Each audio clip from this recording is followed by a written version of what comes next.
are heating up in Eastern Europe, in Ukraine, and it's getting a little dicey. And it's a complicated conversation, and I have no doubt that we're going to be shifting our focus a lot more towards what's happening in Ukraine and how that affects just the globe in so many different ways, geopolitics. And we're probably going to have a lot of conversations. Sometimes we're going to agree, sometimes we're not. Sometimes we'll be respectful, and sometimes we'll agree, be in one conversation, agree on some things and the others, and then we'll change our minds because I don't have any intelligence. I'm sure our guests don't even have that intelligence, even though we all have different experiences. And that is why I want to have a conversation about Ukraine with Marcus from Left Flank Vets. What's up, Marcus? Thanks for joining. Thanks for having me. Been a big fan for a while, so it's Same. very, very exciting for me. I'm excited David brought your name up. I was like, oh yeah, of course. Because Which shout out to David. I will praise the work of that man. He's busiest man in leftist media, I say. He's a machine. He's like, I don't want to give too much story, Dave, but he's got a lot on his plate right now. I'll just say that. And he's a machine. So agreed. Very, very, very grateful to have him. Marcus, okay, let's just start off a little bit about your story. Like, what's your background? What is it for folks who haven't seen your show? What you talk about? So yeah, I'm on Left Flank Vets, which we stream on Twitch, and we have a YouTube channel that we neglect. But That's how it goes. You gotta go with one or the other. It's like it's too much. People understand. Exactly. You need like a full staff. Like, I don't have a David, so things are pretty tough. But I'm impressed. No, I started out. And I guess I'll start when I was in the Marine Corps, 2010 to 2016. So getting out, and part of the thing that maybe I guess down this political track was paying attention to the primary. Bernie versus Hillary, and Syrian. What was it? The no-fly zones. Right. There was a question and a debate about no-fly zones.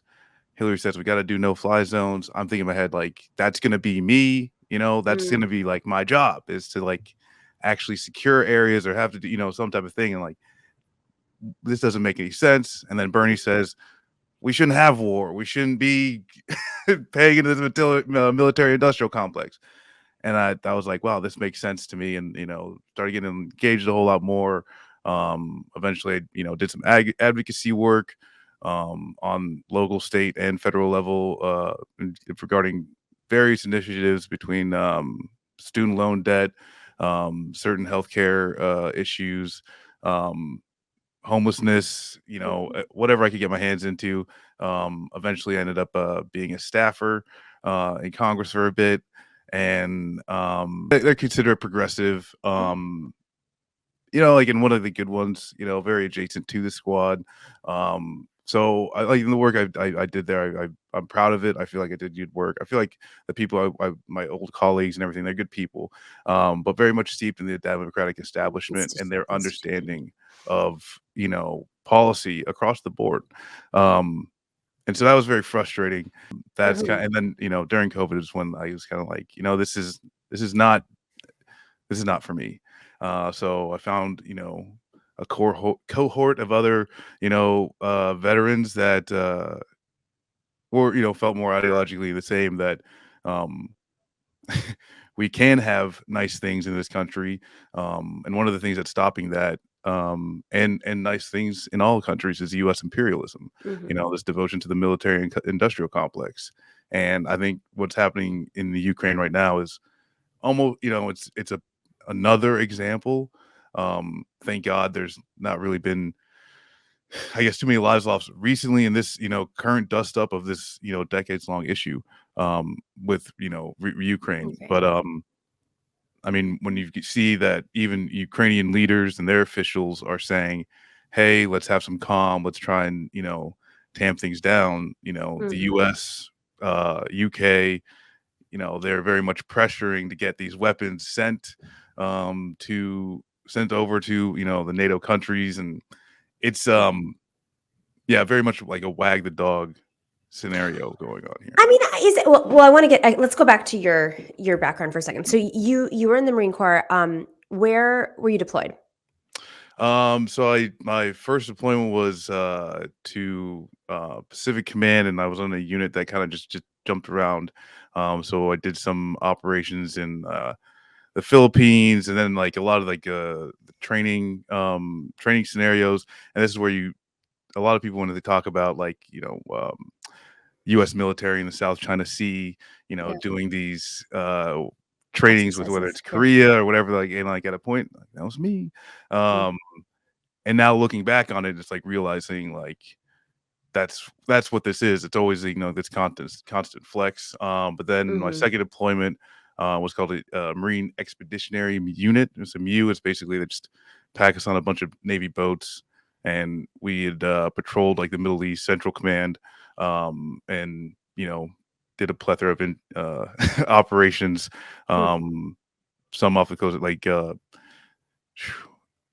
we did some operations in Iraq, Wow. some supporting what was going on like in Syria. We were kind of just like helping out, I think, just chauffeuring people. Like there's a whole lot of things that's like as I dig back in like my timeline of deployments and trying to like pair it back with actually going on in the world. um yeah, not a great feeling. It was like you Mhm. don't have that understanding when you're in the military, and That's what I then was gonna ask you. Like, did you when you were being deployed to different places and uh, were asked to, whatever we have to go to the Mideast or if you have to go somewhere else, did you understand what the grand strategy was, or were leaders telling you, okay, we're going here, this is the intent, because you're also interacting sometimes with civilians, I assume, yeah, so you have to have no, some sort of like, no, nothing. yes, no, there's very much the things that the American public gets, Hmm. our intelligence briefings are, akin to that, just a little more detailed. Mm. So when you've got publications, like the New York Times or Washington Post that are willing to buy into narratives, um, those are the same things, right? Except, for intelligence briefings, it's those same narratives just with locations and names and a lethal plan to do something about it. Mhm. Um, and it is very strange. In some cases, they do. There's examples of veterans that became extremely anti-war. Yeah. Smedley Butler is one of them, who wrote a book like almost 100 years ago. So War is a Racket, and he Mhm. spells out the military-industrial complex before World War II and Mhm. before the term was even coined by Eisenhower later on. Um, they teach you about Smedley Butler, but just that he was the most decorated Marine ever. Mm. They Interesting. have to force us to find out on our own that, oh, hey, this guy stopped a coup from fascist capitalists, Yeah. and then went on to lead the bonus army to get uh, pay and labor rights for veterans and eventually like more people in the public. Mhm. So no, they don't give us any information that isn't helpful to um yeah, the military industrial complex. I'm glad that you brought up Butler, because what's been weighing on my mind a lot lately is like, uh, we're in this like predicament right now. So we have a Republican Party, obviously, that will find any war they'll create a war, they'll come up with it, whatever we know what would happen with Iraq. They'll come up with whatever scenario to start a war. And then you have a Democratic Party, I'd say for the most part, obviously there's some exceptions, who mostly are not. They'll intervene when needed, I'll say, and obviously there's a spectrum there. I don't want people coming after me. There's a spectrum, right? But on top of all that, like the world that we're living in right now, I think what's hard for me to grasp, just as somebody who's worked internationally on different issues and sees the disparity, and the differences between global powers, like legit differences. Like journalists don't disappear in our country. Um, I think what's hard for me to grasp, and maybe you can help me with this, is yes, we are not the ones intervening in Ukraine. Russia, Putin in particular, I should say Putin, um, he is flexing his muscles. He is playing games with whatever agenda. They invested in getting, we talked about this earlier in the show, UK out of the EU. His game is to weaken the EU for many reasons that mostly has to come down to oil, right? It's always up about oil and gas. And the Yep. EU is concerned because if they don't have this gas pipeline, people could lose heat in the middle of the winter, and obviously many, many, many more ramifications. So in their minds, NATO is the defense. NATO's imperfect. We have no doubt. Like, I think we agree on that. I think what's complicated for me right now is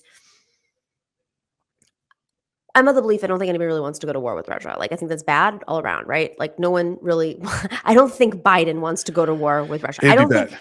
Yeah. I really do. I mean, I'm not like, yes, he's an enemy, but I don't think anyone wants to. He just pulled out of Afghanistan. And he was always that one voice that was like, come on, guys, why are we doing this?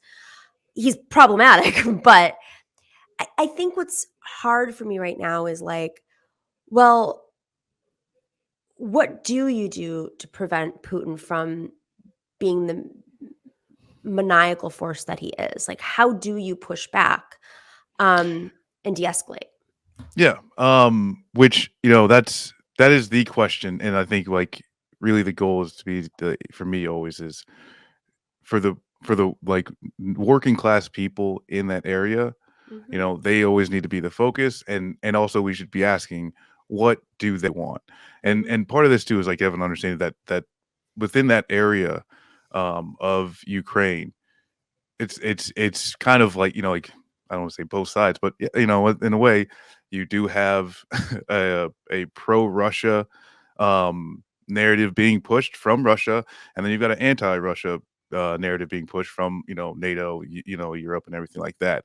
And those forces have played a very dangerous role in conducting, or at least in allowing these things to boil up into civil war in like a few years ago and everything like that. Mm-hmm. So at the end of the day, I'd say, is there possibility that, for one, make sure that there's a ceasefire, that there's no weapons, and then that the people who live there can then voice their opinion over where and who they want to allow to control them, right?